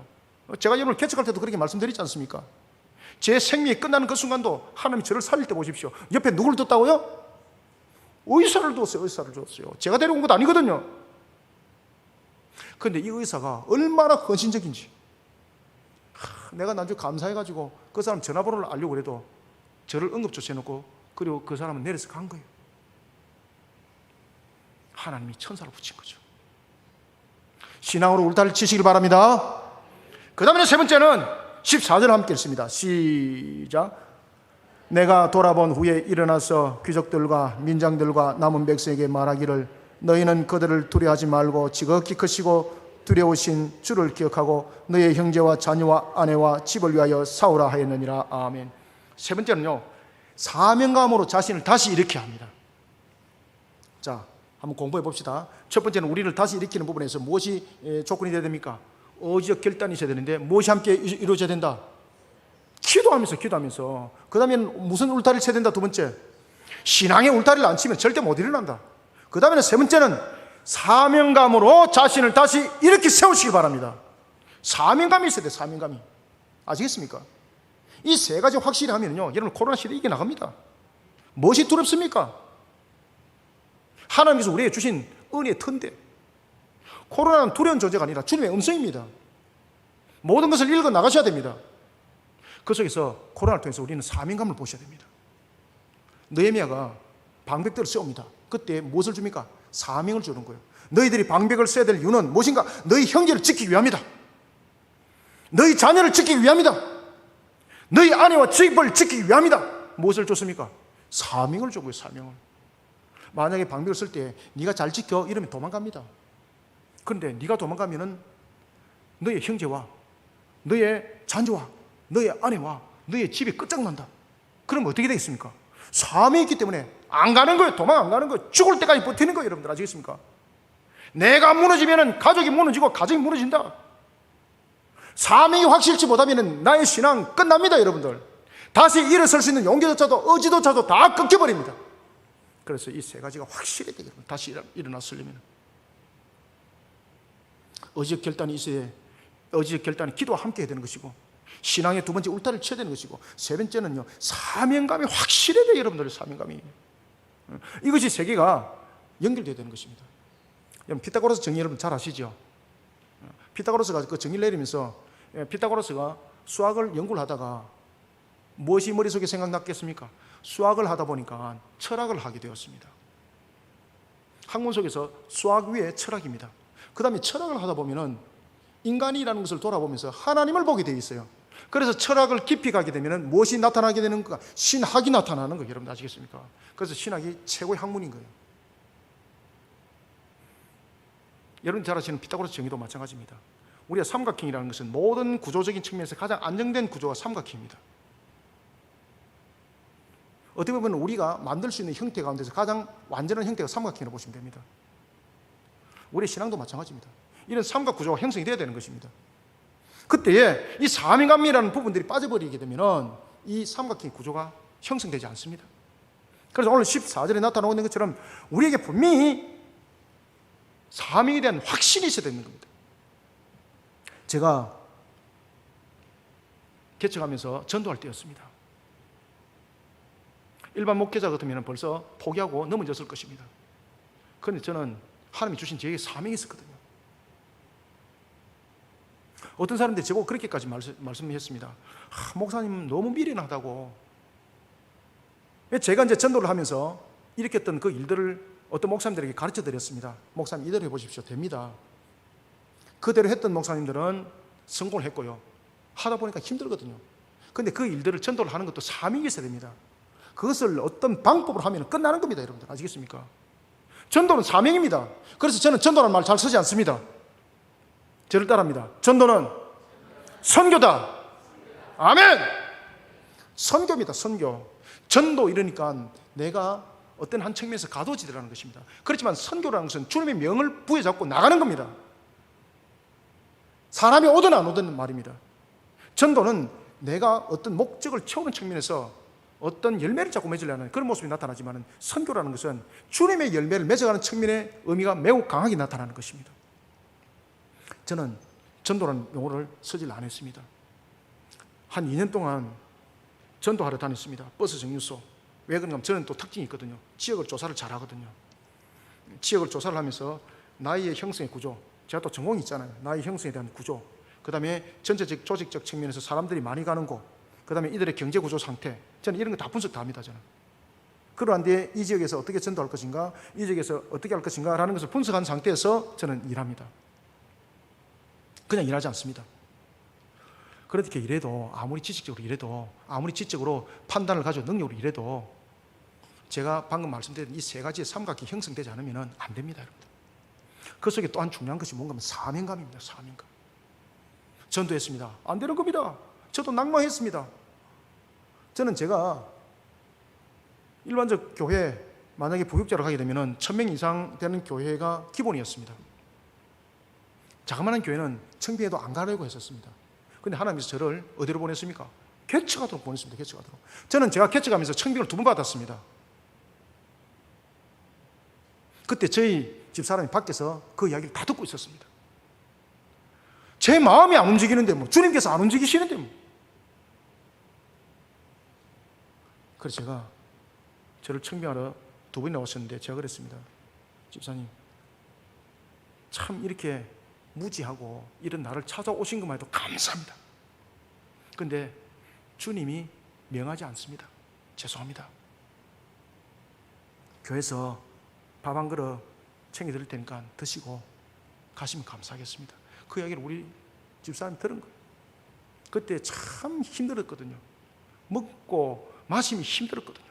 왜 그런가 하면 아무것도 헌금도 없고 직장도 이제 안 다니고 내 따라서 그냥 길에 그냥 전도하러 다니고 걸어서 전도하러 다니고 산 꼭대기 5만 대 다 다니는데 우리 집사람이 뭐라 그런가 하면은 기도해보고 말씀드리겠습니다. 왜 이 마디 한마디를 안 하느냐고.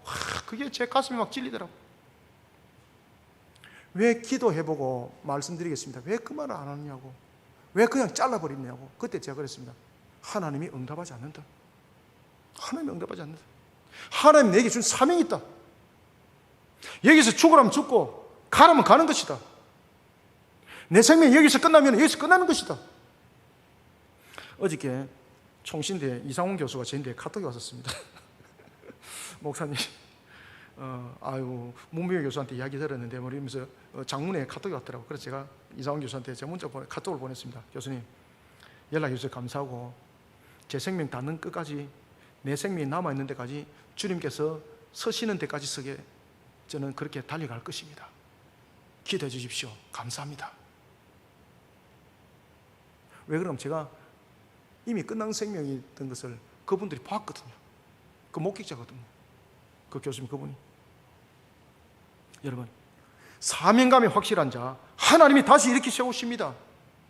그래서 저는 전도라는 부분들이 아니라 선교라는 말을 써쓰기 시작했습니다. 왜 그런가 하면 한날에 길에 전도를 하고 있었습니다. 걸어서 전도를 하고 있었습니다. 한 분이 저에게 성경에 대해서 질문했습니다. 가르치고 이런 게 제 전공이잖아요. 그래서 제가 이제 이런 부분들을 상세히 가르치기 시작했습니다. 그분이 뭐라 그런가 하면, 목사님 교회가 어디예요? 여기서 되게 멉니다. 제가 지금 걸어서 이곳까지 왔는데 선생님 집 근처에 가장 건강한 교회, 그런 교회 가시면 됩니다. 하나님은 한 분이십니다. 하나님은 한 분이시기 때문에 예배하는 자가 되십시오. 목사 따라가는 성도 되지 마시고 주님 따라가는 성도 되십시오. 예배 속의 역사는 목사의 설교 속에서 역사도 나타나지만 그것이 전부가 아닙니다. 예배 속에 주님이 역사하십니다. 목사가 아무리 설교 못해도 하나님이 역사합니다. 목사 보고 가지 마시고 건강한 교회 찾아가십시오. 집 근처 가시면 됩니다. 제가 그러고 갔습니다. 이분이 뭐라고 말하는가 하면은 보통 때 같으면 다른 분들은 우리 교회가 어디입니다. 어떻게 오시면 됩니다. 아니면 봉고차고 몰고 데리러 오겠습니다. 봉고차 있어야 데리러 오지 뭐.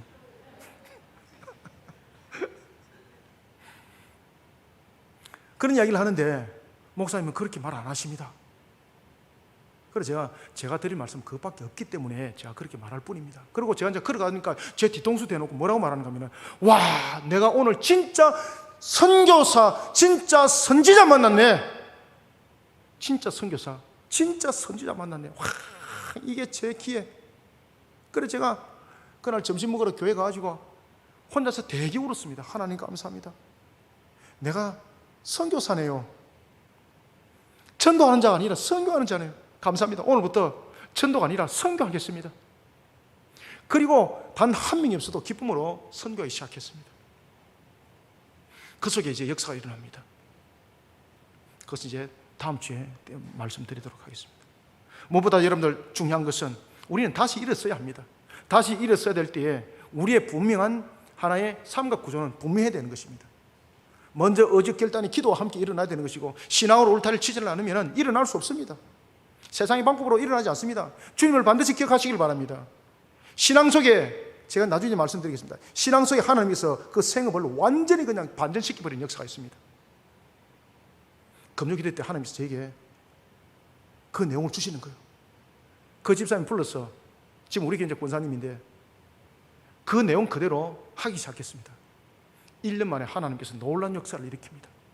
하나님 반드시 역사 일어납니다. 여러분들 신앙 안에서 매이시기 바랍니다.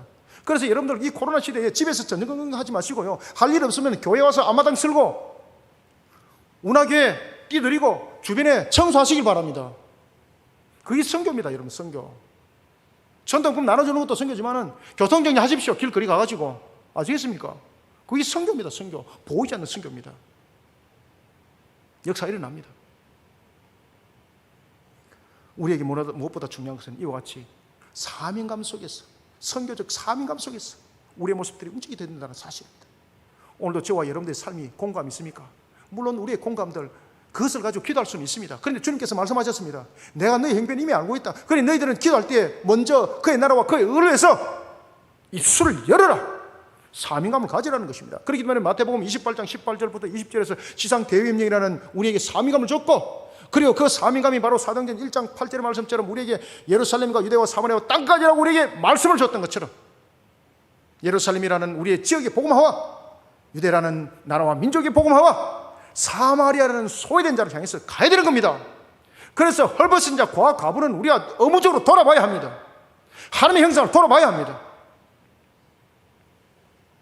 그런가 하면 땅끝까지 가야 합니다. 이 사명 속에 사명감을 가지는 저와 여러분들이 다 되시길 주님의 이름으로 축원합니다. 살아계셔서 역사하시는 주님, 은혜와 은혜를 다해 주시니 감사합니다. 오늘도 이 시간에 우리에게 은혜 담비를 부어주시고 하나님의 주신 꼴의 양식으로, 생명의 양식으로 우리를 채워주시니 감사합니다. 부족한 정이 입술로 증거하였지만 성령이며 우리 모든 성도들에게 감동 감화시켜 주시옵소서. 오늘도 언제나 동일하신 하나님, 천지 만물을 창조하신 하나님의 그 능력의 손길로 이 시간에 우리 모든 성도들의 마음들을 움직여 주시옵소서.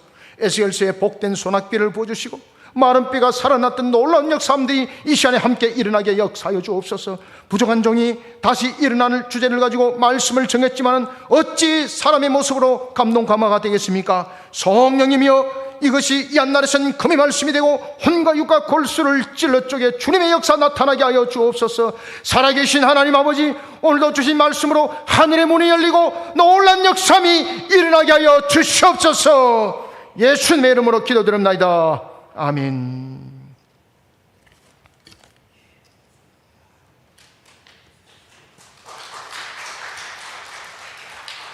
너무 길어서 죄송합니다. 예, 은혜 많이 받으셨죠? 예, 1시간 반 정도 이렇게 또 우리가 좋은 시간을 가졌습니다.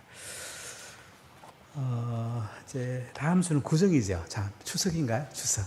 그래서 추석은 가족과 함께 예배 드리시고, 그 다음에 지난주에 기도 제목 쓰기 한 거 계속 적으시면서 기도하시고, 오이코스 기도하시고요.